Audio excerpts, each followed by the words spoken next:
Isang mapagpalang araw po sa inyong lahat mga kalingap, maligayang pagbabalik sa aking YouTube channel Reacts TV. Maganda ang topic natin ngayon mga kalingap, dahil si Idol Eds ay inaamin niya ang lahat at si VNC handa namang nakikinig. Yan ay sama-sama nating tutukan mamaya mga kalingap, pero bago ang lahat kung nagustuhan niyo po ang ganitong klaseng video, paki-like at subscribe naman po para lagi kayong updated sa susunod kong mga uploads. Maraming salamat po.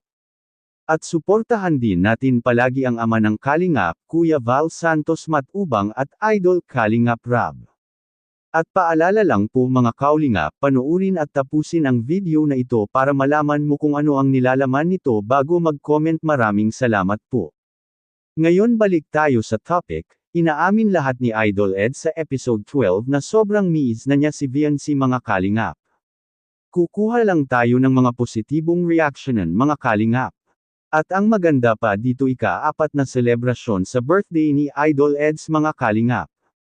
Maraming surpresang inihanda para kay Idol Eds, ngayon si VNC naman mga kalingap ay handa naman itong nakikinig.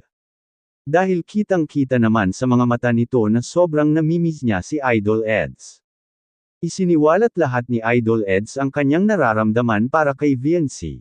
Walang labis at walang kulang, klaro naman po mga kalingap na totoo naman ang mga sinasabi ni Idol Eds kung ano ang kanyang nararamdaman para kay VNC. Hindi naman siguro hadlang ang pagkamahiyain ni VNC para hindi sila magkatuluyan ni Idol Eds. Kung ito ay ibibigay ng panahon at bago ang lahat, shout out po pala sa mga solid supporters ng EDC.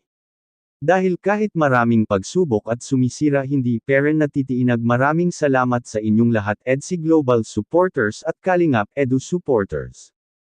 Ito ay isang kaunting reaction video lamang mga kalingap, kaya please comment lang po sa ibaba sa ating comment section mga kalingap para po malalaman po natin ang mga opinyon po ninyo.